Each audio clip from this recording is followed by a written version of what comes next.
ನಮಸ್ತೆ ಸ್ನೇಹಿತರೆ, ಇವತ್ತು ನಾವು TET ಕನ್ನಡ ಹಳೆಯ ಪ್ರಶ್ನೆ ಪತ್ರಿಕೆಗಳನ್ನು ನೋಡುವ.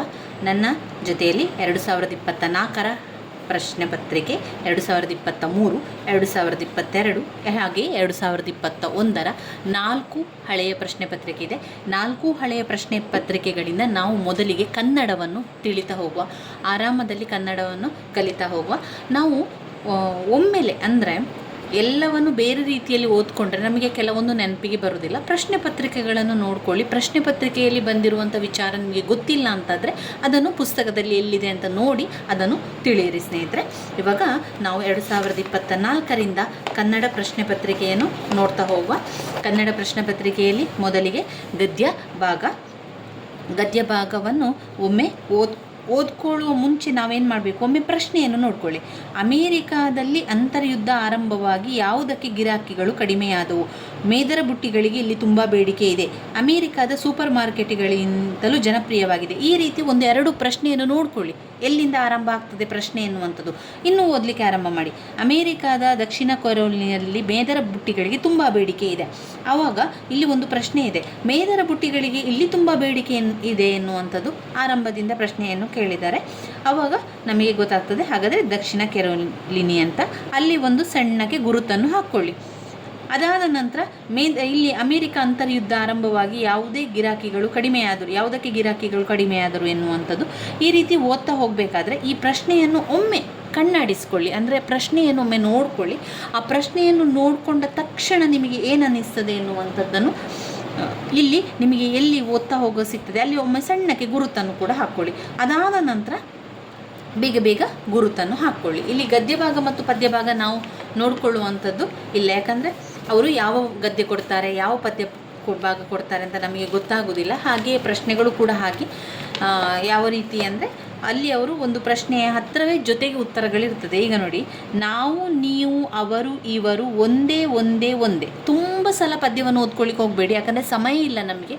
ತುಂಬಾ ಬೇಗ ಎಲ್ಲವನ್ನು ಬರೀಬೇಕಾಗಿರೋದ್ರಿಂದ ಆದಷ್ಟು ಬೇಗ ಪದ್ಯವನ್ನು ಓದ್ಕೊಳ್ಳಿ. ಆದಷ್ಟು ಬೇಗ ಈ ಪದ್ಯದ ಎಲ್ಲಿದೆ ಎನ್ನುವಂಥದ್ದನ್ನು ಗುರುತನ್ನು ಹಾಕ್ಕೊಳ್ಳಿ ಸ್ನೇಹಿತರೆ, ಆಯಿತಾ? ಅದಾದ ನಂತರ ನಮಗೆ 16ರಿಂದ ಪ್ರಶ್ನೆಗಳು ಬರುವಂಥದ್ದು. ಬೋಧನಾಶಾಸ್ತ್ರ ಮತ್ತು ವ್ಯಾಕರಣಗಳನ್ನು ಕೊಟ್ಟಿರ್ತಾರೆ. ಅದನ್ನೆಲ್ಲವನ್ನು ಕೂಡ ನೋಡ್ತಾ ಹೋಗುವ. ಕಾರವಾರದಲ್ಲಿ ಮಲೇರಿಯಾ ಹಬ್ಬಿ ವೀರೇಶ್ವರ ಪಾಠಕ್ರವರ ಆರೋಗ್ಯದ ಮೇಲೆ ದುಷ್ಪರಿಣಾಮ ಬೀರಿ ಅವರು ಅಲ್ಲಿಂದ ವರ್ಗಾವಣೆ ಹೊಂದುವಂತೆ ಆಯಿತು. ಅದು ಈ ರೀತಿಯಾಗಿದೆ ನೋಡಿ. ಇಲ್ಲಿ ಪ್ರಶ್ನಾರ್ಥಕಲ್ಲ, ಮಿಶ್ರವಾಕ್ಯವಲ್ಲ, ಸಂಯೋಜನೆ ಅಲ್ಲ. ಹಾಗಾದರೆ ಅದು ಸಾಮಾನ್ಯ ವಾಕ್ಯ ಆಗಿರ್ತದೆ. ಕ್ರಿಯಾ ಸಮಾಸಕ್ಕೆ ಉದಾಹರಣೆ ಏನು? ಅಲ್ಲಿ ಒಂದು ಕ್ರಿಯೆ ಇರಬೇಕು. ಆ ಕ್ರಿಯೆ ಇದ್ದರೆ ಮಾತ್ರ ಅದು ಕ್ರಿಯಾ ಸಮಾಸ. ಮೈ ಮುಚ್ಚು, ಆಮೇಲೆ ಕೈ ಮುಗಿ, ಇದೆಲ್ಲ ಒಂದು ಕ್ರಿಯಾ ಸಮಾಸಕ್ಕೆ ಉದಾಹರಣೆ. ವಿದ್ಯಾರ್ಥಿ, ಈ ಪದದಲ್ಲಿರುವ ಅಕ್ಷರದ ಗಣ ತ. ಸ್ಯಾನಿಟರಿ ಎಂಬ ಭಾಷೆ ಯಾವುದರಿಂದ ಬಂದಿದೆ? ಅದು ಇಂಗ್ಲೀಷಿಂದ ಬಂದಿರುವಂಥದ್ದು. ಎಳಗಿಳಿಗಳ ಬಳಗಳ ನಳಿಸಿ ಬೆಳೆದ ಕಳವೆಯ ಎಳೆಯ ಕಾಳಿಗೆ ಎಸವಿ ಬಂದು ಎನ್ನುವಂಥದ್ದು ವೃತ್ತಾನುಪ್ರಾಸದಲ್ಲಿ ಬರುವಂಥದ್ದು. ಇನ್ನು 21ನೇದು ಉದಾಹರಣೆಗಳ ಸಂಗ್ರಹಣೆ. ಮೊದಲು ಉದಾಹರಣೆ ಕೊಡುವಂಥದ್ದು ಯಾವಾಗಲೂ ಅನುಗಮನ ಪದ್ಧತಿಯಲ್ಲಿ. ಅನುಗಮನ ಪದ್ಧತಿಗೆ ಬಂದಾಗ ಅನುಗಮನ ಮತ್ತು ನಿಗಮನ ಪದ್ಧತಿ ಎನ್ನುವಂಥದ್ದು. ಅನುಗಮನ ಪದ್ಧತಿಯಲ್ಲಿ ಮೊದಲು ಉದಾಹರಣೆ ಮತ್ತೆ ನಿಯಮ, ನಿಗಮನ ಪದ್ಧತಿಯಲ್ಲಿ ಮೊದಲು ನಿಯಮ ಮತ್ತೆ ಉದಾಹರಣೆಯನ್ನು ಕೊಡುವಂಥದ್ದು. ಅನುಗಮನ ಪದ್ಧತಿ ವೈಜ್ಞಾನಿಕ ಪದ್ಧತಿ, ಇದು ಅವೈಜ್ಞಾನಿಕ ಪದ್ಧತಿ. ಅನುಗಮನ ಪದ್ಧತಿ ವ್ಯಾಕರಣ ಬೋಧನೆಗೆ ತುಂಬಾ ಉಪಕಾರ ಆಗುವಂಥದ್ದು. ನಿಗಮನ ಪದ್ಧತಿಯಲ್ಲ. ನಿಗಮನ ಪದ್ಧತಿಯಲ್ಲಿ ಅಮೂರ್ತದಿಂದ ಮೂರ್ತಕ್ಕೆ ಕೊಂಡು ಹೋಗುವಂಥದ್ದು, ಹಾಗೆಯೇ ಇಡಿಯಿಂದ ಬಿಡಿಯ ಕಡೆಗೆ ಹೋಗುವಂಥದ್ದು. ಅನುಗಮನ ಪದ್ಧತಿ ಫ್ರಾನ್ಸಿಸ್ ಬೇಕನ್ ಅವರು, ನಿಗಮನ ಪದ್ಧತಿ ಅರಿಸ್ಟಾಟಲ್ ಅವರು. ಅನುಗಮನ ಪದ್ಧತಿ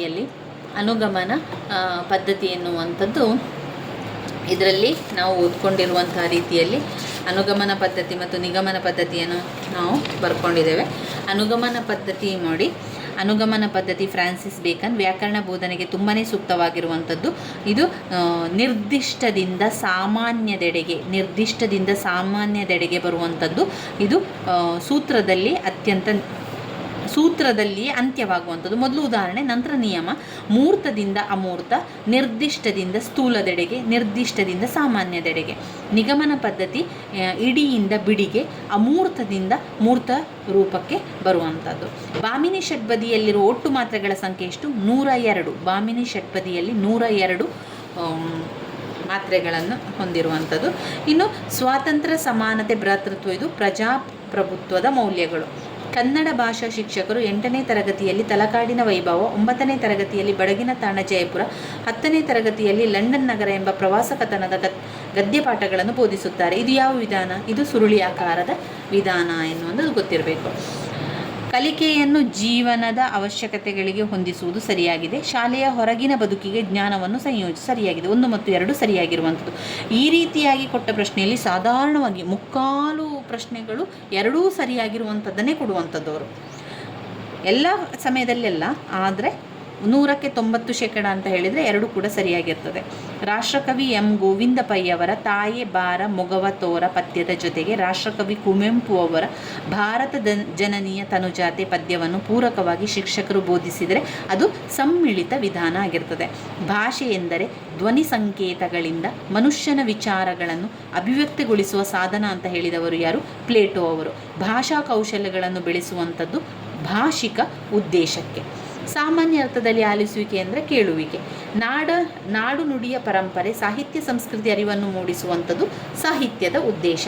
ಪಠ್ಯಕ್ರಮ ನಿರ್ಧರಿಸಿದ ಗುರಿಗಳನ್ನು, ಪಠ್ಯವಸ್ತು ಸೂಚಿಸಿದ ಮಾರ್ಗೋಪಾಯಗಳನ್ನು ಸಕಾರಗೊಳಿಸಲು ಇರುವಂಥದ್ದು ಪಠ್ಯ ಪುಸ್ತಕ ಆಗಿರುವಂಥದ್ದು.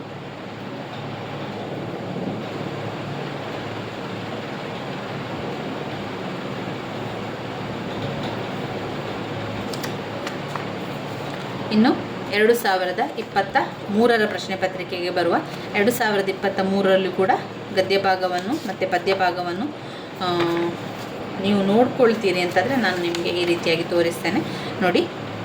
ಇಲ್ಲಿ ಚಂಪು ಕಾವ್ಯದ ಪ್ರಕಾರ ಹೀಗೂ ಕರೆಯುವರು ಅಂತ. ಚಂಪು ಎಂಬುದು ಒಂದು ವಿಶಿಷ್ಟ ಕಾವ್ಯ ಪ್ರಕಾರವಾಗಿದೆ. ಚಂಪುವಿನಲ್ಲಿ ಗದ್ಯ ಪದ್ಯಗಳೆರಡ ಬಳಕೆಯಾಗಿರುತ್ತದೆ. ಆದ್ದರಿಂದಲೇ ಇದನ್ನು ಮಿಶ್ರ ಕಾವ್ಯ ಅಂತ ಹೇಳಿದ್ದಾರೆ. ಆರಂಭದ ಪ್ರಶ್ನೆ ಆರಂಭದಲ್ಲಿ ಹೆಚ್ಚಾಗಿರ್ತದೆ. ಕೆಲವೊಮ್ಮೆ ಏನು ಮಾಡ್ತಾರೆ, ಅರ್ಧದಿಂದ ಅವರು ಪ್ರಶ್ನೆಗಳನ್ನು ಆರಂಭಿಸ್ತಾರೆ. ಕೊನೆಯದಾದ ಪ್ರಶ್ನೆ ಆರಂಭದಲ್ಲಿ ಇರ್ತದೆ. ನಡುವಿನಿಂದ ಆರಂಭ ಮಾಡಿದರೆ ಕೊನೆಗೆ ಆರಂಭದಲ್ಲಿ ಇರ್ತದೆ. ಇಲ್ಲಿ ಅವರು ಆರಂಭದಿಂದಲೇ ಪ್ರಶ್ನೆಯನ್ನು ಕೇಳ್ತಾ ಇದ್ದಾರೆ. ನಂತರದಲ್ಲಿ ಮುಂದಿನ ಪ್ರಶ್ನೆಗಳು ಬರ್ತಾನೆ ಹೋಗ್ತದೆ. ಹೆಚ್ಚಿನವು ಕೂಡ ತುಂಬಾ ಸುಲಭ ಇರ್ತದೆ, ಅಲ್ಲೇ ಎಲ್ಲ ಉತ್ತರಗಳಿರ್ತದೆ. ಪದ್ಯ ಭಾಗ ಕೂಡ ಹಾಗೆ. ಪದ್ಯ ಭಾಗವು 15ರ ತನಕ ಪದ್ಯ ಭಾಗ ಇರುವಂಥದ್ದು. ಅದರಲ್ಲಿ ಅಲ್ಲೇ ಪ್ರಶ್ನೆಗಳು ಉತ್ತರಗಳು ಇರ್ತದೆ. ಅದರಿಂದ ನಮಗೆ ಅದರಲ್ಲಿ ಸುಲಭವಾಗಿ ಅಂಕವನ್ನು ಪಡೆದುಕೊಳ್ಬೋದು. ಆದರೆ ಸ್ವಲ್ಪ ಜಾಗರೂಕರಾಗಿ ಗುರುತನ್ನು ಹಾಕ್ಕೊಳ್ಬೇಕು. ಸ್ವಲ್ಪ ಗಡಿಬಿಡಿ ಮಾಡಿದರೂ ಕೂಡ ತಪ್ಪಾಗ್ತದೆ. ಇನ್ನು 16ನೇ ಪ್ರಶ್ನೆ, ಉತ್ತಮ ಆಲಿಸುವಿಕೆಯ ಲಕ್ಷಣ ಇದಾಗಿದೆ. ಹೆಚ್ಚಾಗಿ ಕೇಳುವಂತಹ ಒಂದು ಪ್ರಶ್ನೆ, ಉತ್ತಮ ಆಲಿಸುವಿಕೆಯ ಲಕ್ಷಣ, ಉತ್ತಮ ಆಲಿಕೆಯ ಲಕ್ಷಣ ಅಲ್ಲದ್ದು ಅಂತ ಕೇಳುವಂಥದ್ದು. 2 ರೀತಿಯಲ್ಲಿ ಕೇಳ್ತಾರೆ. ಒಂದು, ಉತ್ತಮ ಆಲಿಸುವಿಕೆಯ ಲಕ್ಷಣ ಅಂತ ಕೇಳ್ತಾರೆ. ಕೆಲವೊಮ್ಮೆ ಕೇಳ್ತಾರೆ, ಇದರಲ್ಲಿ ಉತ್ತಮ ಆಲಿಸುವಿಕೆಯ ಲಕ್ಷಣ ಅಲ್ಲದ್ದು ಅಂತ ಕೇಳ್ತಾರೆ. ಆದ ಕಾರಣ ಪ್ರಶ್ನೆಯನ್ನು ಸರಿಯಾಗಿ ನೋಡ್ಕೊಳ್ಬೇಕು. ಉತ್ತಮ ಆಲಿಸುವಿಕೆಯ ಲಕ್ಷಣ ಇದಾಗಿದೆ. ಯಾವುದು? ಈಗ ನಾವು ಮೇಲಿಂದ ನೋಡಿದರೆ ಮೇಲರಿಮೆ ಕೀಳರಿಮೆಯಿಂದ ಕೇಳಬಾರ್ದು, ಪೂರ್ವಗ್ರಹ ಭಾವನೆ ಇಂದ ಕೇಳಬಾರ್ದು, ಆಲಿಸುವಿಕೆ ಹಿಮ್ಮೆರಳಿಕೆ ಇರಬಾರ್ದು. ಹಾಗಾದರೆ ಉತ್ತಮ ಆಲಿಸುವಿಕೆಯ ಲಕ್ಷಣ ಉತ್ತಮ ಭಾಷಾ ಸಾಮರ್ಥ್ಯದೊಂದಿಗೆ ಆಲಿಸುವುದು ಆಗಿರ್ತದೆ. ಉತ್ತಮ ಭಾಷಾ ಸಾಮರ್ಥ್ಯದೊಂದಿಗೆ ಆಲಿಸುವಂಥದ್ದು. 17ನೇ ಪ್ರಶ್ನೆ, ಮುದ್ರಿತ ವಿಷಯವನ್ನು ವೇಗವಾಗಿ ಓದಿ ಅದೇ ವೇಗದಲ್ಲಿ ಅರ್ಥ ಮಾಡಿಕೊಳ್ಳುವುದು ವೇಗವರ್ಧಿತ ಓದು. ಗಟ್ಟಿ ಓದು ಅಂತ ಹೇಳಿದಾಗ ಅವುಗಳನ್ನು ನಾವು ಮಾತುಗಾರಿಕೆ ಉತ್ತಮಪಡಿಸಬೇಕು ಅಂತ ಹೇಳಿದರೆ ಗಟ್ಟಿ ಓದಬೇಕು ಅಂತ ಹೇಳುವಂಥದ್ದು. ಉತ್ತಮ ಕೈಬರ ಅಂತ ಬಂದಾಗ ಕೂಡಲೇ ಇಲ್ಲಿ ಕಾಗುಣಿತ ಕ್ರಮಬದ್ಧತೆ ಅಂತ ಇರ್ತದೆ. ಹಾಗೆಯೇ ಮನಸ್ಸು ಮತ್ತು ಧ್ವನಿಗಳ ಮೂಲಕ ಬರೆಯುವಂಥದ್ದು, ಅದು ಕಾಪಿ ಬರೆಯುವಂಥದ್ದು ಇರ್ತದೆ. ಅವರು ಮನಸ್ಸಿನಿಂದ ಅದನ್ನು ಅರ್ಥ ಮಾಡಿಕೊಂಡು ಬರೆಯುವಂಥದ್ದು ಕಾಪಿ ಬರೆಯುವಂಥದ್ದು. ಅಥವಾ ಅವರ ಕೈ ಬರಹ ಸುಂದರವನ್ನು ಮಾಡಲಿಕ್ಕೆ ಇರುವಂಥದ್ದು ಕೊಟ್ಟಿದ್ದರೆ ಆವಾಗ ಅದು ಕಾಪಿ ಬರೆಯುವಂಥದ್ದಾಗ್ತದೆ. ಇಲ್ಲಿ ಕೇಳಿರುವಂಥದ್ದು ಉತ್ತಮ ಕೈ ಬರಹದ ಲಕ್ಷಣ, ಅದು ಕಾಗುಣಿತ ಕ್ರಮಬದ್ಧತೆ ಆಗಿರುವಂಥದ್ದು. ಖಂಡ ಪದ್ಧತಿಯ ಲಕ್ಷಣ ಏನು? ಖಂಡ ಪದ್ಧತಿಯಲ್ಲಿ 2 ವಿಧ ಇದೆ. ಒಂದು ಖಂಡ ಪದ್ಧತಿ, ಮತ್ತೊಂದು ಅಖಂಡ ಪದ್ಧತಿ. ಮತ್ತೊಂದು ಪ್ರಶ್ನೆಯನ್ನು ಕೇಳ್ತಾರೆ, ಪದ್ಯ ಬೋಧನೆಗೆ ಯಾವ ಪದ್ಧತಿಯು ಸೂಕ್ತ? ಪದ್ಯ ಬೋಧನೆಗೆ ಅಖಂಡ ಮಾದರಿ ಸೂಕ್ತ. ಯಾಕಂದರೆ ಅಖಂಡ ಮಾದರಿಯು ಒಂದು ವೈಜ್ಞಾನಿಕ ರೀತಿಯ ವಿಧಾನ. ಇಲ್ಲಿ ಪದ್ಯವನ್ನು ಸಂಪೂರ್ಣವಾಗಿ ಕಲಿಯುವಂಥದ್ದು, ಎಲ್ಲ ರಸಾನುಭವಗಳನ್ನು, ಅಲ್ಲಿನ ಒಂದು ಸೌಂದರ್ಯ ಪ್ರಜ್ಞೆಯನ್ನು ತಿಳಿದುಕೊಳ್ಳುವಂಥದ್ದು ಅಖಂಡ ಪದ್ಧತಿ. ಅಖಂಡ ಪದ್ಧತಿಯು ಇಡಿಯಾಗಿ ಪದ್ಯವನ್ನು ಕಲೀಲಿಕ್ಕೆ ಸಾಧ್ಯ ಆಗ್ತದೆ. ಇದೊಂದು ವೈಜ್ಞಾನಿಕ ರೀತಿಯ ಪದ್ಧತಿ. ಹಾಗೆ ಇದು ಪದ್ಯ ಕಲೀಲಿಕ್ಕೆ ಅಖಂಡ ಪದ್ಧತಿ ಸೂಕ್ತವಾಗಿರುವಂಥದ್ದು. ಖಂಡ ಪದ್ಧತಿ ಹಾಗಲ್ಲ. ಖಂಡ ಪದ್ಧತಿ ಪದ್ಯವನ್ನು ಸ್ವಲ್ಪ ಸ್ವಲ್ಪವಾಗಿ ಮಾತ್ರ ಕಲಿಯುವಂಥದ್ದು. ಇಲ್ಲಿ ಬಿಡಿ ಬಿಡಿಯಾಗಿ ಓದುವಂಥದ್ದು. ನೆನಪಲ್ಲಿ ಇಟ್ಕೊಳ್ಳಿ, ಖಂಡ ಪದ್ಧತಿಯು ಬಿಡಿ ಬಿಡಿಯಾಗಿ ಅಂದರೆ ಅದನ್ನು ಸ್ವಲ್ಪ ಸ್ವಲ್ಪ ಸ್ವಲ್ಪ ಓದ್ಕೊಂಡು ನಂತರ ಇಡಿಯಾಗಿ ಕಲಿಯುವಂಥದ್ದು. ಮೊದಲು ಆರಂಭದಲ್ಲಿ ಸ್ವಲ್ಪ ಸ್ವಲ್ಪ, ಆದರೆ ಅಖಂಡ ಪದ್ಧತಿ ಹಾಗಲ್ಲ, ಅದು ಇಡಿಯಾಗಿ ಪದ್ಯವನ್ನು ಕಲಿತು ನಂತರ ಸ್ವಲ್ಪ ಸ್ವಲ್ಪ ಸಣ್ಣ ಸಣ್ಣ ತುಂಡನ್ನಾಗಿ ಕಲಿಯುವಂಥದ್ದು. ಅದರಿಂದ ಖಂಡ ಪದ್ಧತಿ ಎಂದರೆ ಬಿಡಿಯಿಂದ ಇಡಿಯ ಕಡೆಗೆ ಹೋಗುವಂಥದ್ದು. ಅಖಂಡ ಪದ್ಧತಿ ಅಂದರೆ ಇಡಿಯಿಂದ ಬಿಡಿಯ ಕಡೆಗೆ ಹೋಗುವಂಥದ್ದು. ವ್ಯಾಕರಣ ಬೋಧನೆಯು ಈ ಉದ್ದೇಶ ಹೊಂದಿಲ್ಲ. ವ್ಯಾಕರಣ ಬೋಧನೆ ರಸಾನುಭವ, ಸೌಂದರ್ಯ ಪ್ರಜ್ಞೆ ಬೆಳೆಸುವುದು ಹೊಂದಿಲ್ಲ. ಬರವಣಿಗೆಯ ಕೌಶಲ ಸಂವರ್ಧನೆಗೆ ಈ ಚಟುವಟಿಕೆ ಸೂಕ್ತವಲ್ಲ ಅಂತ ಕೇಳಿದ್ದಾರೆ. ನೋಡಿ, ಪ್ರಶ್ನೆಯಲ್ಲಿಯೇ ಕೆಲವೊಮ್ಮೆ ಅಲ್ಲ ಹೌದು ಅಂತ ಕೊಟ್ಟಿರ್ತಾರೆ, ಅದನ್ನು ಗಮನಿಸಬೇಕು ನೀವು. ಬರವಣಿಗೆಯ ಕೌಶಲ್ಯ ಸಂವರ್ಧನೆಗೆ ಈ ಚಟುವಟಿಕೆ ಸೂಕ್ತವಲ್ಲ. ಹಾಗಾದರೆ ಅವರ ಒಂದು ಉತ್ತರ ಸೂಕ್ತವಲ್ಲ. ಮತ್ತೆ 3 ಉಳಿದಿರುವಂಥದ್ದೇನು ಸೂಕ್ತವಾಗಿರುವಂಥದ್ದು, ಅದನ್ನು ನಾವು ಫಸ್ಟ್ ನೋಡಿಕೊಂಡ್ರೆ ನಮಗೆ ಸುಲಭದಲ್ಲಿ ಉತ್ತರ ಗೊತ್ತಾಗ್ತದೆ. ಬರವಣಿಗೆ ಅಂತ ಬಂದ ಕೂಡಲೇ ಗಾದೆ ಮಾತು ವಿಸ್ತರಣೆ ಬರವಣಿಗೆಗೆ, ಪತ್ರಲೇಖನ ಬರವಣಿಗೆಗೆ, ಪ್ರಬಂಧ ರಚನೆ ಬರವಣಿಗೆ. ಹಾಗಾದರೆ ಯಾವುದು ಸೂಕ್ತವಲ್ಲ?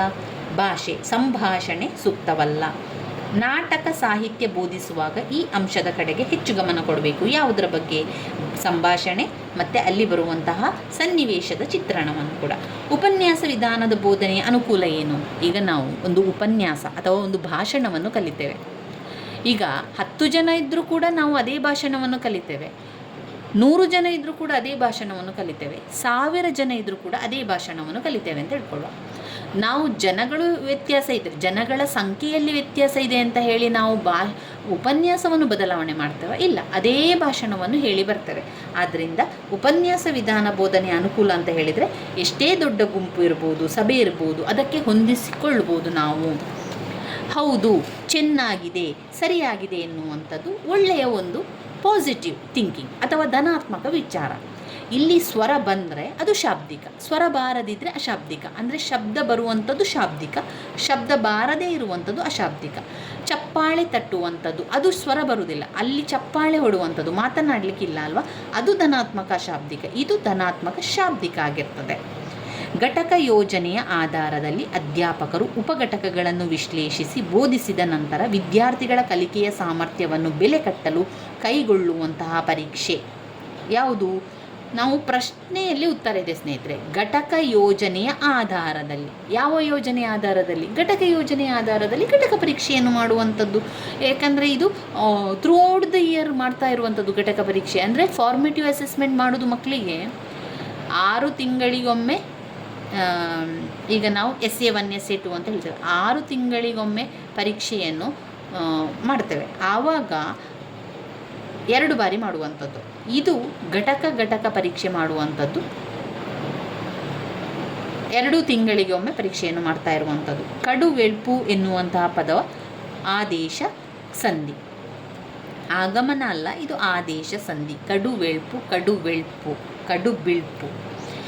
ಲಿಪಿ ಅಲ್ಲಿ ಎನ್ನುವಂಥದ್ದು ಸಪ್ತಮಿ ವಿಭಕ್ತಿ ಪ್ರತ್ಯಯ ಅಧಿಕರಣ ಕಾರಕ.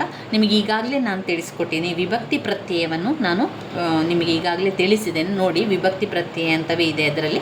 ಅದನ್ನು ಓದ್ಕೊಂಡ್ರೆ ನಮಗೆ ವಿಭಕ್ತಿ ಪ್ರತ್ಯಯದಿಂದ ಸಂಪೂರ್ಣ ಉತ್ತರವನ್ನು ಬರೀಲಿಕ್ಕೆ ಸಾಧ್ಯ ಆಗ್ತದೆ. ಕೆಲವೊಮ್ಮೆ 2 ಪ್ರಶ್ನೆಗಳಿರ್ತದೆ, ಕೆಲವೊಮ್ಮೆ ಅದರ ಬಗ್ಗೆ 3 ಪ್ರಶ್ನೆಗಳು ಕೂಡ ಇರ್ತದೆ. ಈ ಒಂದು ಪ್ರಶ್ನೆ ಪತ್ರಿಕೆಯಲ್ಲಿ 2 ಪ್ರಶ್ನೆಯನ್ನು ಕೇಳಿದ್ದಾರೆ. ಮನುಷ್ಯ ಎಂಬ ಪದವು ರೂಢನಾಮದಿಂದ ಬಂದಿದೆ. ಚತುರ್ಥಿ ವಿಭಕ್ತಿ ಪ್ರತ್ಯಯವು ಸಂಪ್ರದಾನವಾಗಿದೆ. ಪೂರ್ವೋತ್ತರ ಪದಗಳು ಲಿಂಗ ವಚನ ವಿಭಕ್ತಿಗಳಿಂದ ಸಾಮಾನ್ಯವಾಗಿದ್ದು ವಿಶೇಷಣ ಸಂಬಂಧ ಅಂತ ಬಂದಾಗ ಅದು ಕರ್ಮ ಧಾರೆಯ ಸಮಾಸ ಅಂತ ನೆನಪಿಟ್ಕೊಳ್ಳಿ. ಇದು 2023ರ ಹಳೆಯ ಪ್ರಶ್ನೆ ಪತ್ರಿಕೆಯಲ್ಲಿ ಈ ರೀತಿಯಾಗಿ ಬಂದಿದೆ. ನೋಡಿ, ಇದನ್ನೇ ನಾವು 2022ರ ಪ್ರಶ್ನೆ ಪತ್ರಿಕೆಯಲ್ಲಿ ನೋಡಿದಾಗ ಯಾವ ರೀತಿ ಬಂದಿದೆ ಅಂತ ನೋಡಿ.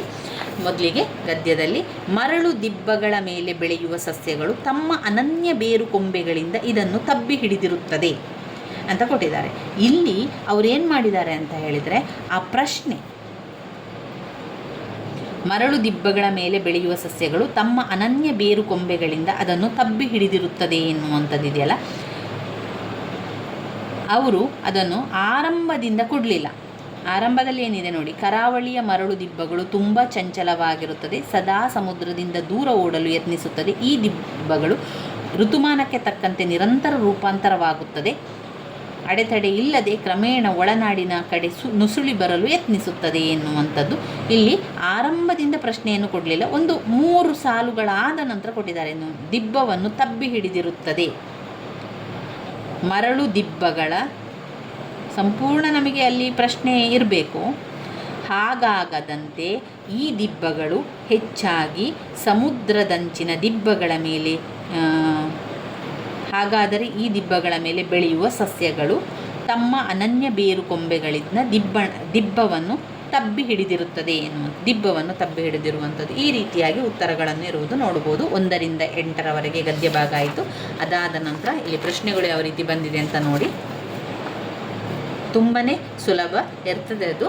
ನಾವು ಸ್ವಲ್ಪ ಜಾಗರೂಕತೆಯಿಂದ ಹಾಕಿದರೆ ಆಯಿತು. ಏನು ಕೂಡ ಭಯ ಪಡೋದು ಬೇಡ. ಆರಾಮದಲ್ಲಿ ನಾವು ಉತ್ತರವನ್ನು ಬರಿತಾ ಹೋಗಬೇಕು. ಆವಾಗ ನಮಗೆ ಎಲ್ಲ ಉತ್ತರಗಳು ನೆನಪಿಗೆ ಬರ್ತದೆ. ನಾವು ಓದಿರುವಂತಹ ಉತ್ತರಗಳು ನೆನಪಿಗೆ ಬರ್ತದೆ.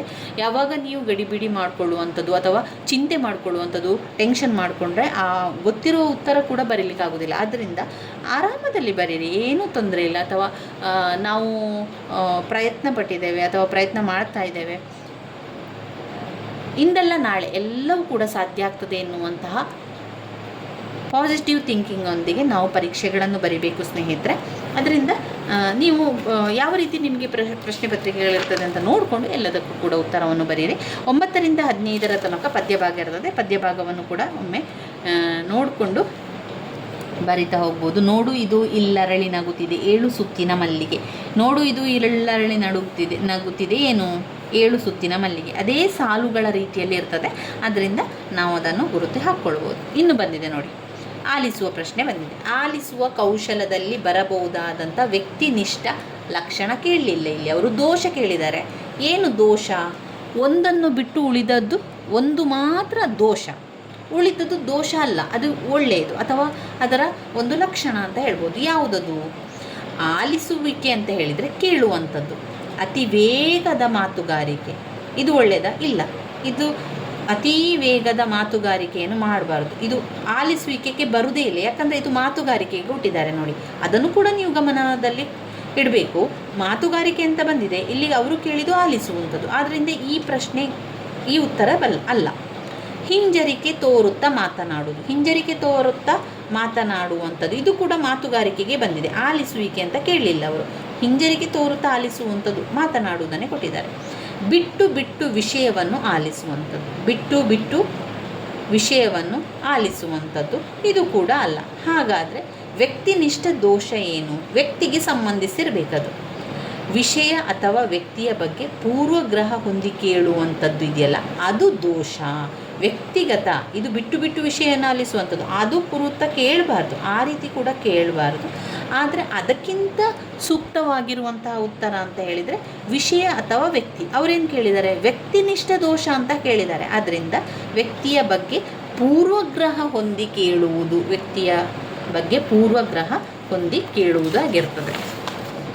ಇನ್ನು 17ನೆಯ ಪ್ರಶ್ನೆ, ಉತ್ತಮ ಮಾತುಗಾರಿಕೆ ಕೌಶಲವು ಇದಕ್ಕೆ ಪೋಷಕವಾದುದು. ಉತ್ತಮ ಮಾತುಗಾರಿಕೆಯ ಕೌಶಲ್ಯ ಗಟ್ಟಿ ವಾಚನಕ್ಕೆ ಪೋಷಕವಾಗಿರುವಂಥದ್ದು. ನೀವು 2023ರ ಪ್ರಶ್ನೆ ಪತ್ರಿಕೆಯಲ್ಲಿ ಅವರು ಬಂದಿದೆ, ಅಲ್ಲಿ ಅವರು ವೇಗವರ್ಧಿತ ಓದಿನ ಬಗ್ಗೆ ಕೇಳಿದ್ದಾರೆ. ಅದು ವೇಗವರ್ಧಿತ ಇದಕ್ಕೆ ಕೌಶಲ್ಯಕ್ಕೆ ಬರ್ತದೆ. ಇಲ್ಲಿ ಉತ್ತಮ ಮಾತುಗಾರಿಕೆ ಕೌಶಲ್ಯ ಯಾವುದಕ್ಕೆ ಪೋಷಕ? ಅದು ಗಟ್ಟಿ ವಾಚನಕ್ಕೆ ಬರ್ತದೆ. ಕೇಳಿ ಬರೆಯುವ ಸಾಮರ್ಥ್ಯ, ಕೇಳುವಂಥದ್ದು ಬರೆಯುವಂಥದ್ದು. ಈಗ ಟೀಚರ್ ಹೇಳ್ತಾರೆ, ಅದಕ್ಕೆ ನಾವು ನೋಡದೆ ಬರೆಯುವಂಥದ್ದು ಉತ್ತಲೇಖನ ಆಗಿರುವಂಥದ್ದು. ಕೇಳಿ ಬರೆಯುವ ಸಾಮರ್ಥ್ಯ. ಈಗ ಪದ್ಯ ಗಾಯನ, ಇದು ಗಾಯನ ಮಾಡುವಂಥದ್ದು, ಬರೆಯುವುದಲ್ಲ. ನಾಟಕ ಅಭಿನಯ ಮಾಡುವಂಥದ್ದು, ಗದ್ಯ ವಾಚನ ಮಾಡುವಂಥದ್ದು. ಇಲ್ಲಿ ಬರೆಯುವ ವಿಷಯ ಹೇಳಿದ್ದಾರೆ, ಆದ್ದರಿಂದ ನಾವು ಉತ್ತಲೇಖನ ಸರಿಯಾದ ಉತ್ತರ. ಗತಕಾಲದ ವಿಷಯಗಳನ್ನು ಹೇಳುವಾಗ, ಅಂದರೆ ಇತಿಹಾಸದ ಬಗ್ಗೆ, ಹಿಂದೆ ಆಗಿ ಹೋಗಿರುವಂತಹ ಘಟನೆಗಳ ಬಗ್ಗೆ ಕಥೆಯ ರೂಪದಲ್ಲಿ ಹೇಳುವಂಥದ್ದು ಸಾಮಾನ್ಯವಾಗಿರುವಂಥದ್ದು, ಅಥವಾ ಕಥನ ಪದ್ಧತಿಯ ಮುಖಾಂತರ ಅಂತ ಆಗಿದೆ. ಉದಾಹರಣೆಗಳ ಮೂಲಕ ಸೂತ್ರದ ಕಡೆಗೆ ನೋಡಿ. ಮೊದಲು ಉದಾಹರಣೆ, ನಂತರ ಸೂತ್ರ. ಯಾವುದದು? ಅನುಗಮನ ಪದ್ಧತಿ. 2024ರ ಪ್ರಶ್ನೆ ಪತ್ರಿಕೆಯಲ್ಲೂ ಕೂಡ ಅನುಗಮನ ನಿಗಮನ ಪದ್ಧತಿಯ ಪ್ರಶ್ನೆ ಇತ್ತು. 2023ರ ಪ್ರಶ್ನೆ ಪತ್ರಿಕೆಯಲ್ಲೂ ಕೂಡ ಇತ್ತು. 2022ರ ಪ್ರಶ್ನೆ ಪತ್ರಿಕೆಯಲ್ಲೂ ಕೂಡ ಇದೆ. ಆದ್ದರಿಂದ ಅನುಗಮನ ನಿಗಮನ ಪದ್ಧತಿಯ ಬಗ್ಗೆ ಸರಿಯಾಗಿ ಉತ್ತರಗಳು ಗೊತ್ತಿರಲಿ, ಅದನ್ನು ಪ್ರಶ್ನೆಗಳನ್ನು ಕೇಳಿಯೇ ಕೇಳ್ತಾರೆ. ಪಾಠ ಯೋಜನೆಯಿಂದ ಶಿಕ್ಷಕರಿಗಾಗುವ ಅನುಕೂಲ ಇದು. ಏನು ಪಾಠ ಯೋಜನೆಯಿಂದ ಶಿಕ್ಷಕರಿಗೆ ಅನುಕೂಲ ಆಗ್ತದೆ? ಯಾಕಂದರೆ ಅವರಿಗೆ ಆತ್ಮವಿಶ್ವಾಸ ಮೂಡಿಸುತ್ತದೆ. ಭಾಷಾ ಪ್ರಯೋಗಾಲಯದಿಂದ ವಿದ್ಯಾರ್ಥಿಗಳು ಈ ಪ್ರಯೋಜನ ಪಡೆಯುವರು. ಯಾವ ಪ್ರಯೋಜನ? ಅವರಲ್ಲಿ ಏನಾದರೂ ತೊಂದರೆ ಇದೆ ಅಂತ ಹೇಳಿದರೆ ತಮ್ಮಲ್ಲಿರುವಂತಹ ಭಾಷಾ ಕಲಿಕಾ ತೊಂದರೆ ನಿವಾರಿಸಿಕೊಳ್ಳಲು ಪ್ರಯತ್ನಿಸುವುದು. ತಮ್ಮಲ್ಲಿರುವ ಭಾಷಾ ಕಲಿಕಾ ತೊಂದರೆಯನ್ನು ನಿವಾರಿಸಿಕೊಳ್ಳಲು ಪ್ರಯತ್ನಿಸುವನು. ಇದು ಭಾಷಾ ಪ್ರಯೋಗಾಲಯದಿಂದ ವಿದ್ಯಾರ್ಥಿಗಳು ಈ ಪ್ರಯೋಜನವನ್ನು ಪಡೆಯುವಂಥದ್ದು. ಭಾಷಾ ಕಲಿಕಾ ತೊಂದರೆಯನ್ನು ನಿವಾರಿಸಬೇಕು ಅಂತ ಹೇಳಿದರೆ ಅದಕ್ಕೆ ಪ್ರಯೋಗಾಲಯವನ್ನು ಮಾಡುವಂಥದ್ದು. ಇಲ್ಲೆಲ್ಲ ಉತ್ತರಗಳು ನೋಡಿ, ಒಂಥರ 4 ಉತ್ತರಗಳಲ್ಲಿ ಒಂದು ಉತ್ತರ ವಿಶೇಷವಾಗಿರ್ತದೆ ಸ್ನೇಹಿತರೆ, ಅದನ್ನು ಗಮನಿಸಿ ನೀವು. ಒಂದು ಉತ್ತರ ವಿಶೇಷವಾಗಿರ್ತದೆ. ಇಲ್ಲಿ ವಿದ್ಯಾರ್ಥಿಯೊಬ್ಬನೇ ಸದಾ ಕಲಿಯುವನು, ಆ ರೀತಿ ಮಾಡಲಿಕ್ಕಿಲ್ಲ. ಶಿಕ್ಷಕರ ಅವಶ್ಯಕತೆ ಇರದೆ ಕಲಿಯೋದು ಅದು ಸಾಧ್ಯ ಇಲ್ಲ. ವಿದ್ಯಾರ್ಥಿಯು ಚಟುವಟಿಕೆ ಮಾಡದೆ ಕಲಿಯುವಂಥದ್ದು ಅದು ಕೂಡ ಇಲ್ಲ. ಕ್ರಿಯಾ ಸಂಶೋಧನೆಯ ಮೊದಲ ಹಂತ ಏನು? ಕ್ರಿಯಾ ಸಂಶೋಧನೆಯ ಮೊದಲ ಹಂತ ಸಮಸ್ಯೆಯ ಕ್ಷೇತ್ರವನ್ನು ಗುರುತಿಸುವಂಥದ್ದು. ಸಮಸ್ಯೆಯ ಕ್ಷೇತ್ರ ಯಾವುದು ಅಂತ ಗುರುತಿಸುವುದು. ಕ್ರಿಯಾ ಸಂಶೋಧಕನ ಮೊದಲ ಹಂತವೇ ಸಮಸ್ಯೆಯ ಕ್ಷೇತ್ರವನ್ನು ಗುರುತಿಸುವಂಥದ್ದು.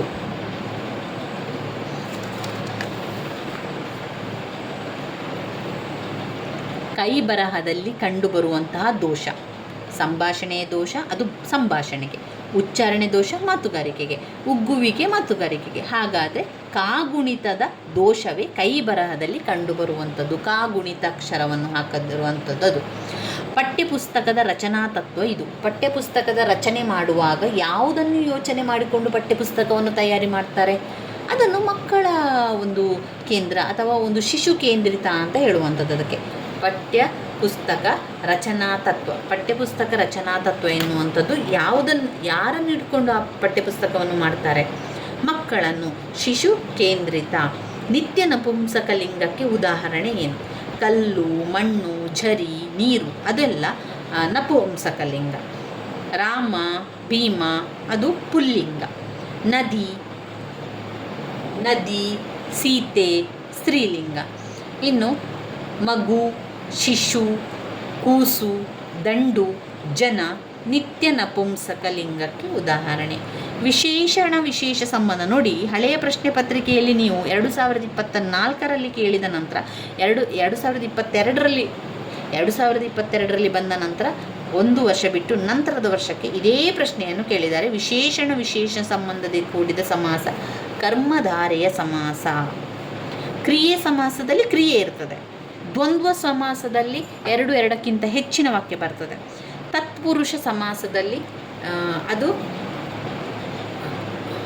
ಈಗ ಅರಸನ ಮನೆ ಅರಮನೆ, ಮಳೆ ಪ್ಲಸ್ ಗಾಲ ಮಳೆಗಾಲ, ಈ ರೀತಿ ಬದಲಾವಣೆಗಳನ್ನು ಹೊಂದುವಂಥದ್ದು. ಪೂರ್ವ ಪದ ಮತ್ತು ಉತ್ತರ ಪದದಲ್ಲಿ ಉತ್ತರ ಪದದ ಅರ್ಥವು ಪ್ರಧಾನವಾಗಿದ್ದರೆ ಮರದ ಕಾಲು, ಇಲ್ಲಿ ಕಾಲು ಎನ್ನುವಂಥದ್ದು ಪ್ರಮುಖವಾಗಿರ್ತದೆ. ಅದರಿಂದ ಸಂಪ್ರದಾನ ಕಾರಕಾರ್ಥದಲ್ಲಿ ಬಳಕೆಯಾಗಿರುವಂತಹ ವಿಭಕ್ತಿ. ಅದರಿಂದ ವಿಭಕ್ತಿ ಪ್ರತ್ಯಯ ಓದ್ಕೊಳ್ಳೇಬೇಕು ಸ್ನೇಹಿತರೆ. ವಿಭಕ್ತಿ ಪ್ರತ್ಯಯದಿಂದ ಪ್ರಶ್ನೆಗಳು ಬಂದೇ ಬರ್ತದೆ. ಇಲ್ಲಿ ನಾವು ಪ್ರಥಮ, ದ್ವಿತೀಯ, ತೃತೀಯ, ಚತುರ್ಥಿ, ಪಂಚಮಿ, ಷಷ್ಠಿ, ಸಪ್ತಮಿ, ಸಂಬೋಧನ ಎನ್ನುವಂಥದ್ದು. ಪ್ರಥಮ ಉ ಮ, ದ್ವಿತೀಯ ಇಂದ ಇಂ, ತೃತೀಯ ಪ್ರಥಮ ಉ, ದ್ವಿತೀಯ ಇಂದ, ತೃತೀಯ ಗೆ ಕೆ,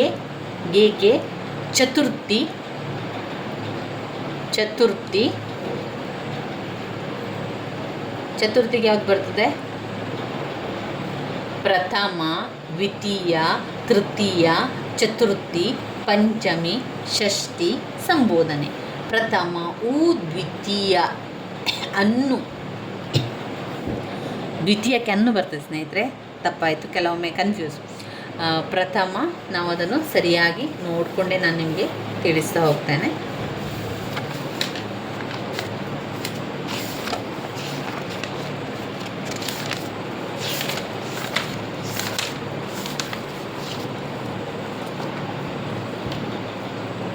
ಪ್ರಥಮ ಉ ಮ, ದ್ವಿತೀಯ ಅನ್ನು ಅಂ, ತೃತೀಯ ಇಂದ ಇಂ, ಚತುರ್ಥಿ ಗೆ ಕೆ, ಏಕೆ ಅದು ಕೂಡ.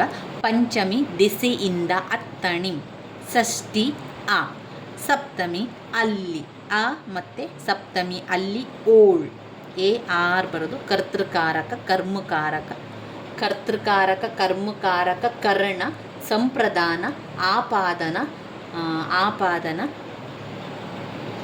ಆಪಾದನ ಆದಮೇಲೆ ಅದು ಪಂಚಮಿ ದೆಸೆಯಿಂದ ಅತ್ತಣಿಂ ಆಪಾದನ, ಷಷ್ಠಿ ಕಾರಕಾರ್ಥದಲ್ಲಿ ಸೇರಿಲ್ಲ, ಷಷ್ಠಿ ಅ ಸಂಬಂಧ, ಷಷ್ಠಿ ಆ ಸಂಬಂಧ ರಾಮನ. ಸಪ್ತಮಿ ಅಲ್ಲಿ ಓಳ್ ಎನ್ನುವಂಥದ್ದು ಅಧಿಕರಣಕಾರಕ, ಏನು ಅಧಿಕರಣಕಾರಕ, ಕರ್ತೃಕಾರಕ. ಇದನ್ನು ಸರಿ ಕಲೀರಿ ಸ್ನೇಹಿತರೆ, ವಿಭಕ್ತಿ ಪ್ರತ್ಯಯ ಕೇಳಿಯೇ ಕೇಳ್ತಾರೆ. ಕರ್ತೃಕಾರಕ ಕರ್ಮಕಾರಕ, ಕರ್ತೃಕಾರಕ ಕರ್ಮಕಾರಕ ಕರಣ, ಸಂಪ್ರದಾನ, ಆಪಾದನ, ಸಂಬಂಧ, ಅಧಿಕರಣಕಾರಕ ಸಂಬೋಧನೆ, ಅಧಿಕರಣಕಾರಕ ಸಂಬೋಧನೆ.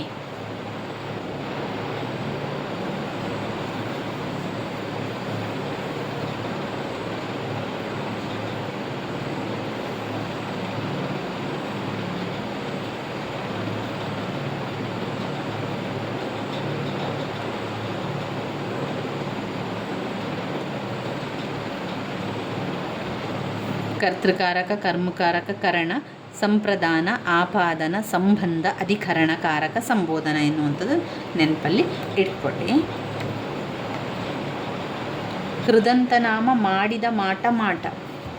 ಇದು ಕೃದಂತನಾಮ, ಕೃದಂತ ಭಾವನಾಮ, ಕೃದಂತವ್ಯಯ.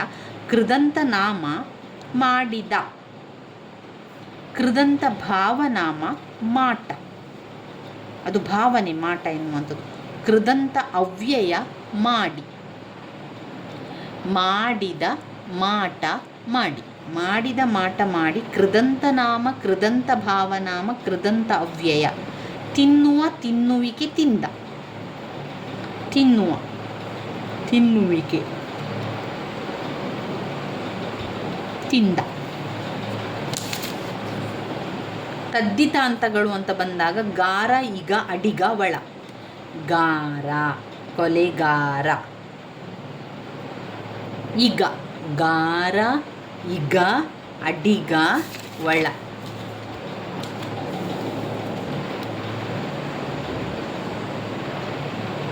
ರೂಢನಾಮ ರೂಢಿಯಿಂದ ಬಂದಂಥದ್ದು. ನದಿ ಪರ್ವತ ಊರು, ನದಿ ಹಳ್ಳಿ ನಗರ ಹುಡುಗ.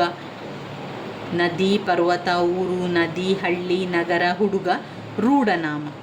ಅಂಕಿತ ಗಂಗಾ ಕಾವೇರಿ ಹಿಮಾಲಯ ಮೀನ್ಸ್ ಅಂಕಿತ ನಾಮ. ಅನ್ವರ್ಥ ಕುಂಟ, ಕುರುಡ, ಕಿವುಡ. ವ್ಯಾಪಾರಿ ವ್ಯಾಪಾರವನ್ನು ಮಾಡುವವ, ವ್ಯಾಪಾರಿ, ವಿದ್ವಾಂಸಿ, ರೋಗಿ, ಯೋಗಿ ಅನ್ವರ್ಥ ನಾಮ.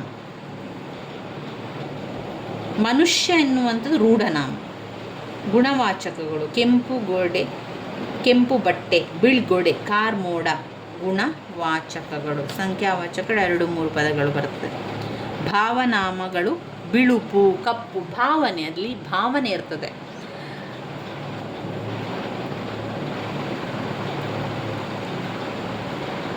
ಬಿಳುಪು, ಕಪ್ಪು, ಹಿರಿಮೆ, ಗಿರಿಮೆ ಅದೆಲ್ಲ ಭಾವನೆಗಳು. ಹಿರಿಮೆ, ಗಿರಿಮೆ, ನೋಡ. ಪರಿಮಾಣ ಅಂದರೆ ಎಷ್ಟು ಪರಿಮಾಣ, ಗುಡ್ಡದಷ್ಟು, ಆನೆಯಷ್ಟು, ಇಷ್ಟು, ಅಷ್ಟು, ಅದು ಪರಿಮಾಣವನ್ನು ಕೊಡುವಂಥದ್ದು. ದಿಕ್ವಾಚಕಗಳು ದಿಕ್ಕುಗಳು, ಪೂರ್ವ, ಪಶ್ಚಿಮ, ಉತ್ತರ, ದಕ್ಷಿಣ, ಅದು ದಿಕ್ವಾಚಗಳು. ಪ್ರಕಾರವಾಚಗಳು ಸರ್ವನಾಮಗಳು. ಪುರುಷಾರ್ಥಕ ಸರ್ವನಾಮ, ಪ್ರಶ್ನಾರ್ಥಕ ಸರ್ವನಾಮ, ಆತ್ಮಾರ್ಥಕ ಸರ್ವನಾಮ. ನಾನು, ನಾನು, ನಾವು, ಉತ್ತಮ. ಪುರುಷಾರ್ಥದಲ್ಲಿ ಪ್ರಥಮ ಪುರುಷ, ಮಧ್ಯಮ ಪುರುಷ, ಉತ್ತಮ ಪುರುಷ. ಪ್ರಥಮ ಪುರುಷ, ಉತ್ತಮ ಪುರುಷ, ಮಧ್ಯಮ ಪುರುಷ. ನಾನು, ನಾವು ಎನ್ನುವಂಥದ್ದು ಉತ್ತಮ ಪುರುಷ. ನೀನು, ನೀವು, ಅವರು, ಇವಳು ಎನ್ನುವಂಥದ್ದು ಅದು ನಾನು, ನಾವು ಉತ್ತಮ ಪುರುಷ. ನಾನು, ನಾವು ಉತ್ತಮ ಪುರುಷ. ನೀನು, ನೀವು ಮಧ್ಯಮ, ನೀನು, ನೀವು, ನೀನು, ನೀವು ಮಧ್ಯಮ ಪುರುಷ. ಅವನು, ಅವಳು, ಅದು, ಇದು, ಅದು ಪ್ರಥಮ ಪುರುಷ. ಅವನು, ಅವಳು, ಅದು ಸರ್ವನಾಮದಲ್ಲಿ ಬರ್ತದಲ್ವ, ಅದು ಪ್ರಥಮ ಪುರುಷಕ್ಕೆ ಬರುವಂಥದ್ದು. ಈಗ ಉತ್ತಮ ಪುರುಷ, ಮಧ್ಯಮ ಪುರುಷ, ಪ್ರಥಮ ಪುರುಷ. ಉತ್ತಮ ಪುರುಷ, ಮಧ್ಯಮ ಪುರುಷ, ಹಾಗೆಯೇ ಮತ್ತೊಂದು ಪ್ರಥಮ ಪುರುಷ.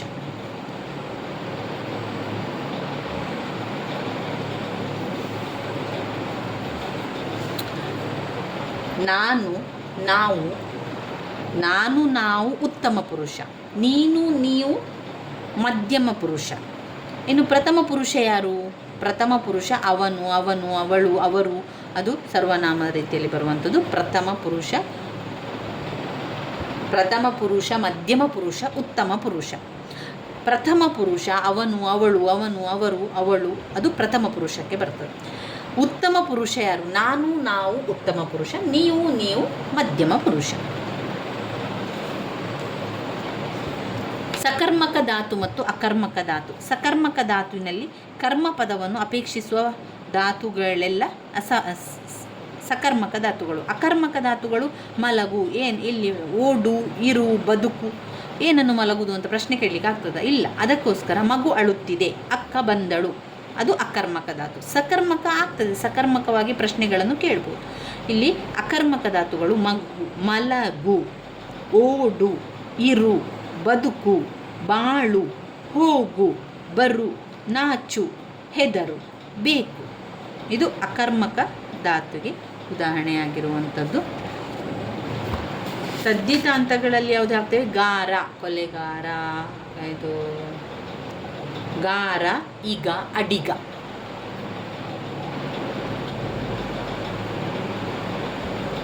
ಗಾರ, ಈಗ, ಅಡಿಗ.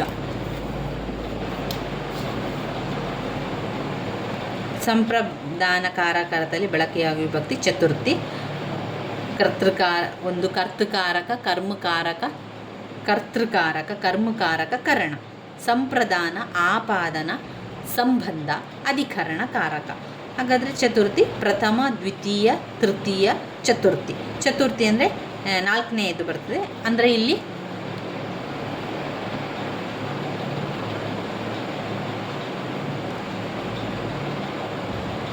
ಸಂಪ್ರದಾನ ಕಾರಕಾರ್ಥ ಚತುರ್ಥಿ ವಿಭಕ್ತಿ ಪ್ರತ್ಯಯ ಆಗಿರ್ತದೆ.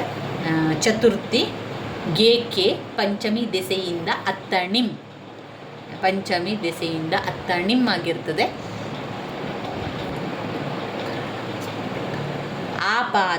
ಆಪಾದನಕ್ಕೆ ಬರುವಂಥದ್ದು ಪಂಚಮಿಗೆ ಆಪಾದನ. ಹಾಗಾದರೆ ಈಗ ನಾವು ಚತುರ್ಥಿಗೆ ಪ್ರಥಮ, ದ್ವಿತೀಯ, ತೃತೀಯ, ಚತುರ್ಥಿ ನಾಲ್ಕನೇದು ಗೇಕೆಗೆ ಬರ್ತದೆ. ಹಳೆಗನ್ನಡ ಗೇಕೆ ಕಾರಣಾರ್ಥದ ಅಂತ ಬಂದಾಗ ಅದು ಸಂಪ್ರದಾನವಾಗಿರುತ್ತದೆ. ಅಕರ್ಮಕ ಧಾತುವಿಗೆ ಉದಾಹರಣೆ ಓಡು. ಇಲ್ಲಿ ಹೇಗೆ ಬರ್ತದೆ ಓಡು?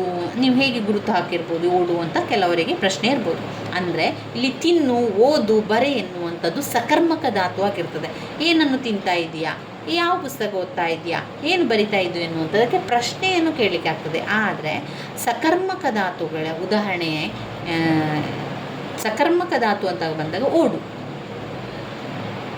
ಎಷ್ಟು ಮೀಟರ್ ಓಡ್ತಾ ಇದೆಯಾ, ಎಷ್ಟು ಕಿಲೋಮೀಟರ್ ಓಡ್ತಾ ಇದೆ ಎನ್ನುವಂಥ ಪ್ರಶ್ನೆಗಳನ್ನು ಹಾಕಲಿಕ್ಕೆ ಆಗ್ತದೆ. ಆದ್ದರಿಂದ ಅಕರ್ಮಕ ಧಾತು ಅಂತ ಹೇಳಿದರೆ ಓಡು. ಚೆನ್ನಾಗಿ ಎಂಬ ಪದವು ಸಾಮಾನ್ಯವಾಗಿ ಹೇಳುವಂಥದ್ದು. ಚೆನ್ನಾಗಿ ಎನ್ನುವಂಥದ್ದು ಸಾಮಾನ್ಯ ವಾಕ್ಯಕ್ಕೆ ಬರುವಂಥದ್ದನ್ನು ಕಾಣ್ಬೋದು. ಇನ್ನು 2021ರ ಪ್ರಶ್ನೆ ಪತ್ರಿಕೆ ಕನ್ನಡವನ್ನು ನೋಡ್ತಾ ಹೋಗುವ. ಗದ್ಯ ಭಾಗವನ್ನು ನೋಡಿಕೊಳ್ಳಿ. ಮಕ್ಕಳಿಗೆ ಮಂಜಣ್ಣನಲ್ಲಿ ಗುರುಭಾವ ಉಂಟಾಗಲು ಕಾರಣವೇನು ಅಂತ ಕೇಳಿದ್ದಾರೆ. ಇಲ್ಲಿ ಆ ಪ್ರಶ್ನೆಗೆ ಉತ್ತರ ಆರಂಭದಲ್ಲಿ ಎಲ್ಲೂ ಕೂಡ ಇಲ್ಲ, ಅದು ನಡುವಿನಲ್ಲಿ ಕೊಟ್ಟಿದ್ದಾರೆ. ಇಲ್ಲಿಂದ ಪ್ರಶ್ನೆಗಳು ಆರಂಭ ಆಗ್ತದೆ, ನಂತರ ಆರಂಭಕ್ಕೆ ಬರ್ತಾರೆ. ಮಂಜಣ್ಣನೆಂದರೆ ನಮಗೆಲ್ಲ ಪ್ರಾಣ, ಏಕೆಂದರೆ ನಮಗೆಲ್ಲ ಆತನೇ ಕತೆಗಾರ. ಆದ್ದರಿಂದ ಮಂಜಣ್ಣನೆಂದರೆ ಎಲ್ಲರಿಗೆ ಯಾಕೆ ಇಷ್ಟ, ಮತ್ತು ಗುರುಭಾವ ಎನ್ನುವ ಪ್ರಶ್ನೆ ಬರಬೇಕು. ಗುರುಭಾವ ಉಂಟಾಗಲು ಕಾರಣ ಏನು ಅಂತ. ಅವನಲ್ಲಿ ಗುರುಭಾವ ಉಂಟಾಗುತ್ತಿತ್ತು. ಯಾಕೆ ಅಂದರೆ ನಮಗೆಲ್ಲ ಕತೆಗಳನ್ನು ಹೇಳುತ್ತಿದ್ದರಿಂದ. ಈ ರೀತಿಯಾಗಿ ಹುಡುಕೊಳ್ಳಿ. ಇನ್ನು ಗದ್ಯ ಭಾಗ ನೋಡಿ. ಇದೋ ನೋಡು ಇಲ್ಲರಳೆ ನಗುತ್ತಿದೆ. ಇಲ್ಲಿ ಈ ಒಂದು ಪದ್ಯವನ್ನು ಹಳೆಯ ಪ್ರಶ್ನೆ ಪತ್ರಿಕೆಯಲ್ಲಿ ಕೊಟ್ಟಿದ್ದಾರೆ, ಆದರೆ ಪ್ರಶ್ನೆಗಳು ಬೇರೆ ಇದೆ, ಪ್ರಶ್ನೆಗಳು ಬದಲಾವಣೆ ಮಾಡಿಕೊಟ್ಟಿದ್ದಾರೆ. 9ರಿಂದ 15ರ ತನಕ ಪ್ರಶ್ನೆಯನ್ನು ಕಾಣ್ಬೋದು. ಇನ್ನು 15ರ ನಂತರ 16ರಿಂದ ನಮಗೆ ವ್ಯಾಕರಣ ಮತ್ತು ಬೋಧನಾಶಾಸ್ತ್ರಗಳಿರ್ತದೆ.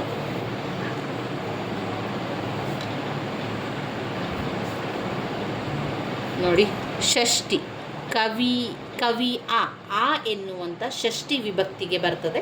ಇಷ್ಟು ಎನ್ನುವಂಥದ್ದು ಪರಿಮಾಣವನ್ನು ತೋರಿಸುವಂಥದ್ದು. ಅಷ್ಟು, ಇಷ್ಟು, ಸ್ವಲ್ಪ ಅದೆಲ್ಲ ಪರಿಮಾಣ, ಇಷ್ಟೇ ಸಾಕು ಅಂತ ಹೇಳುವಂಥದ್ದು. ದಿಕ್ವಾಚಕದಲ್ಲಿ ದಿಕ್ಕು, ಪೂರ್ವ, ಪಶ್ಚಿಮ, ಉತ್ತರ ಅದೆಲ್ಲ ದಿಕ್ವಾಚಕ ಬರ್ತದೆ. ಸಂಖ್ಯಾವಾಚಕ ಸಂಖ್ಯೆಗಳಾಗಿರ್ತದೆ. ಗುಣವಾಚಕಗಳು ಗುಣಗಳನ್ನು ಹೇಳುವಂಥದ್ದು. ಬಿಳಿ, ಕಪ್ಪು ಅದು ಭಾವನೆಯನ್ನು ಸೂಚಿಸ್ತದೆ. ಹಾಗೆ ಅದು ಗುಣಗಳು, ಅದರ ಗುಣಗಳನ್ನು ತಿಳಿಸುವಂಥದ್ದು. ಭಾಷಾ ಬೋಧನೆ ಮತ್ತು ಕಲಿಕೆಯಲ್ಲಿ ಅವಶ್ಯಕವಾಗಿ ಪಾಲಿಸಬೇಕಾದಂಥ ನಿಯಮ. ಒಂದು ಭಾಷಾ ಬೋಧನೆಯನ್ನು ಮಾಡ್ತಾ ಇದ್ದಾರೆ ಅಂತ ಹೇಳಿದರೆ ಮಕ್ಕಳು ಆರಂಭದಲ್ಲಿ ಏನು ಮಾಡ್ತಾರೆ, ಅನುಕರಣೆ ಮಾಡ್ತಾರೆ, ನಂತರ ಅದನ್ನೇ ಅಭ್ಯಾಸ ಮಾಡ್ತಾರೆ. ಅದು ತುಂಬಾ ಮುಖ್ಯವಾಗಿರುವುದು. ಅದರಿಂದ ಭಾಷಾ ಬೋಧನೆ ಮತ್ತು ಕಲಿಕೆಯಲ್ಲಿ ಅವಶ್ಯಕವಾಗಿ ಪಾಲಿಸಬೇಕಾದ ನಿಯಮ ಅನುಕರಣೆ ಮತ್ತು ಅಭ್ಯಾಸ ನಿಯಮ. ಸಾಕ್ರೆಟಿಸ್ ಪದ್ಧತಿ ಎನ್ನುವುದು ಪ್ರಶ್ನೋತ್ತರ ಪದ್ಧತಿ. ನಿಗಮನ ಪದ್ಧತಿ ಅರಿಸ್ಟಾಟಲ್. ಭಾಷಾ ಆಟಗಳಿಗೆ ಹೊರತಾದದ್ದು. ಒಂದು ಭಾಷೆ ಆಟ ಮತ್ತೆ ಉಳಿದದ್ದು ಹೊರತಾಗಿರುವಂಥದ್ದು. ಹಾಗಾದರೆ ಅವುಗಳಿಗೆ ಸಂಬಂಧಪಟ್ಟದ್ದು ಯಾವುದು ಅಂತ ನೋಡಿಕೊಂಡು ಉಳಿದನ್ನು ಹೊರತಾದಕ್ಕೆ ಹಾಕಬೇಕು. ಚರ್ಚೆ ಮಾಡುವಂಥದ್ದು ಅಥವಾ ಅದು ಮಾತುಗಾರಿಕೆಗೆ ಬರ್ತದೆ. ಭಾಷಾ ಆಟಗಳಿಗೆ ಹೊರತಾಗಿರುವಂಥದ್ದು. ಪದಬಂಧ ಕೂಡ ಭಾಷೆ ಆಟ. ಒಗಟು ಕೂಡ ಹೌದು, ಅಂತ್ಯಾಕ್ಷರಿ ಅಲ್ಲ. ಯಾಕಂದರೆ ಅಂತ್ಯಾಕ್ಷರಿ ಎನ್ನುವಂಥದ್ದು ಪದ್ಯ ಹೇಳುವಂಥದ್ದು. ಇನ್ನು ಪ್ರಾಥಮಿಕ ಹಂತದಲ್ಲಿ ಓದು ಬರಹ ಕಲಿಯಲು ಅಳವಡಿಸಬೇಕಾದ ಕ್ರಮ ಏನು? ಪ್ರಾಥಮಿಕ ಹಂತದಲ್ಲಿ ಅನುಕರಣೆ ಮಾಡಬೇಕು. ಅನುಕರಣೆ ಮತ್ತು ಅಭ್ಯಾಸವನ್ನೇ ಮಾಡಬೇಕಾಗ್ತದೆ. ಅಕ್ಷರ ಮತ್ತು ಜೋಡಣೆ ಕಲಿಸುವ ಪ್ರಮುಖ ಸಾಧನೆ ಏನು? ಅಕ್ಷರ ಮತ್ತು ಪದ ಜೋಡಣೆಯನ್ನು ಮಾಡಬೇಕು ಅಂತ ಹೇಳಿದರೆ ಕಾಪಿ ಪುಸ್ತಕ ಅಭ್ಯಾಸವನ್ನು ಮಾಡುವಂಥದ್ದು.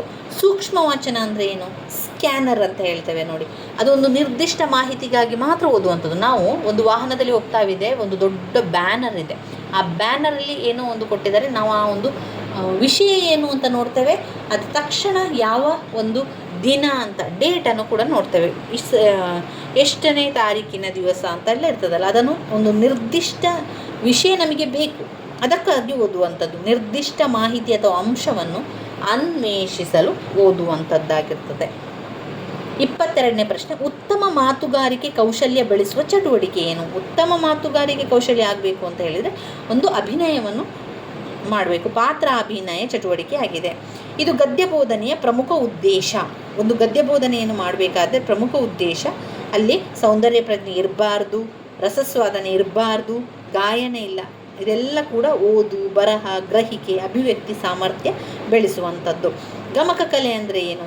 ಗಮಕ ಕಲೆ ಬರುವಂಥದ್ದು ಒಂದು ಕಾವ್ಯದ ಗಾಯನಕ್ಕೆ ಗಮಕ ಕಲೆ ಅಂತ ಬರುವಂಥದ್ದು. ಪರಿಹಾರ ಬೋಧನೆ 25ನೇ ಪ್ರಶ್ನೆ, ಪರಿಹಾರ ಬೋಧನೆಯಲ್ಲಿ ಶಿಕ್ಷಕರು ಮುಖ್ಯವಾಗಿ ಪಾಲಿಸಬೇಕಾದ ಕ್ರಮ. ಕಲಿಕಾ ಸಾಮರ್ಥ್ಯದಲ್ಲಿ ಕಂಡುಬರುವ ದೋಷ ನಿವಾರಣೆಯನ್ನು ಮಾಡುವಂಥದ್ದು. ಪರಿಹಾರ ಬೋಧನೆಯಲ್ಲಿ ಶಿಕ್ಷಕರು ಮುಖ್ಯವಾಗಿ ಪಾಲಿಸಬೇಕಾದ ಕ್ರಮ ಕಲಿಕಾ ಸಾಮರ್ಥ್ಯದಲ್ಲಿ ಕಂಡುಬರುವಂತಹ ದೋಷ ಮತ್ತು ನಿವಾರಣೆ ಮಾಡುವುದು. ನೀಲನಕಾಶೆಯಿಂದಾಗುವ ಪ್ರಯೋಜನಗಳಲ್ಲಿ ಇದು ಸೇರಿಲ್ಲ. ಪ್ರಶ್ನೆ ಪತ್ರಿಕೆ ರಚನೆಯಲ್ಲಿ ಗೊಂದಲವನ್ನುಂಟು ಮಾಡುವುದು ಅದು ಸೇರಿಲ್ಲ. 6ನೇ ತರಗತಿಯಲ್ಲಿ 10 ಜನ ವಿದ್ಯಾರ್ಥಿಗಳು ಕನ್ನಡವನ್ನು ಸರಾಗವಾಗಿ ಓದಲು ಶಕ್ತರಿಲ್ಲ. ಈ ಸಮಸ್ಯೆಯನ್ನು ಪರಿಹರಿಸಲು ಶಿಕ್ಷಕರು ಕೈಗೊಳ್ಳಬಹುದಾದ ತಕ್ಷಣದ ಪರಿಹಾರ ಏನು? ಕ್ರಿಯಾ ಸಂಶೋಧನೆಯು ತಕ್ಷಣ ಪರಿಹಾರದ ಕಾರ್ಯವನ್ನು ಮಾಡುವಂಥದ್ದು. ತಕ್ಷಣ ಪರಿಹಾರದ ಕಾರ್ಯ ಅದು ಕ್ರಿಯಾ ಸಂಶೋಧನೆಯನ್ನು ಕೈಗೊಳ್ಳುವಂಥದ್ದು. ಹೆಮ್ಮರ, ಈಗಾಗಲೇ ಹೇಳಿದಿರುವಂತೆ ಹಿರಿದಾದ ಮರ ಹೆಮ್ಮರ, ಅದು ಕರ್ಮಧಾರೆಯ ಸಮಾಸಕ್ಕೆ ಬರ್ತದೆ. ಮೃಗ ಎನ್ನುವಂಥದ್ದು ಮಿಗಕ್ಕೆ ಬರುವಂಥದ್ದು. ಹೊಟ್ಟು ಕುಟ್ಟು ಎನ್ನುವಂದರೆ ಉಪಯೋಗವಿರದ ಕೆಲಸ ಮಾಡುವಂಥದ್ದು ಅಂತಾಯಿತು. ಇವಿಷ್ಟು ನಮ್ಮ 2021, 2022, 2023, 2024 ಕನ್ನಡ ಪರೀಕ್ಷೆಯ ಬಗ್ಗೆ ನಾವು ತಿಳ್ಕೊಂಡೆವು. ಹಳೆಯ ಪ್ರಶ್ನೆ ಪತ್ರಿಕೆಯಾಗಿರುವಂಥದ್ದು. ಇನ್ನು ಇನ್ನಷ್ಟು ವಿಚಾರಗಳನ್ನು ಸ್ವಲ್ಪ ಆದರೂ ಕೂಡ ತಿಳ್ಕೊಳ್ಳುವ ಸ್ನೇಹಿತರೆ.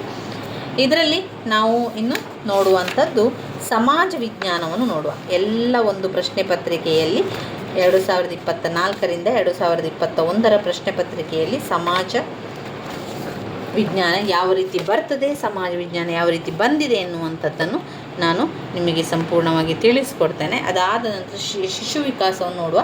ಈಗಾಗಲೇ ನನ್ನ ಹಳೆಯ ವಿಡಿಯೋದಲ್ಲಿ ನಾನು ಎಲ್ಲವನ್ನು ಕೂಡ ತಿಳಿಸಿದ್ದೇನೆ. ಇದು ಕೊನೆಯ ಒಂದು ರೀತಿಯ ತಯಾರಿ ಅಂತ ಹೇಳ್ಬೋದು. ಕೊನೆಯ ರೀತಿಯ ತಯಾರಿಯನ್ನು ಈ ರೀತಿ ಮಾಡಿಕೊಳ್ಳುವ ಹಾಗೆ ನಾನು ಬರೆದಿಟ್ಟಿರುವಂತಹ ಕೆಲವೊಂದು ವಿಚಾರಗಳನ್ನು ಕೂಡ ನಿಮಗೆ ತಿಳಿಸ್ತಾ ಹೋಗ್ತೇನೆ. ಹೆಚ್ಚು ಬಾರಿ ಕೇಳಿದಂತೆ ನಮಗೆ ಬೇಗ ಉತ್ತರವನ್ನು ಬರೆಯಲು ಕೂಡ ಸಾಧ್ಯ ಆಗ್ತದೆ. ಇನ್ನು ಕೆಲವೊಮ್ಮೆ ಏನಾಗ್ತದೆ ಅಂದರೆ ಒಂದು ಪ್ರಶ್ನೆ ಗೊತ್ತಿರುವಂಥದ್ದು ಮತ್ತೊಂದು ಗೊತ್ತಿಲ್ಲ ಅಂತ ಆದರೆ ಸಾಧಾರಣವಾಗಿ ಅದನ್ನು ಊಹೆಯ ಮೇರೆಗೆ ಆದರೂ ನೀವು ಅದನ್ನು ಗುರುತಿಸ್ತಾ ಹೋಗ್ಬೋದು. ಮುಂದಿನ ವಿಡಿಯೋದಲ್ಲಿ ನಾವು ಸಮಾಜ ವಿಜ್ಞಾನದ ಬಗ್ಗೆ ತಿಳ್ಕೊಳ್ಳುವ ಸ್ನೇಹಿತರೆ. ಧನ್ಯವಾದಗಳು.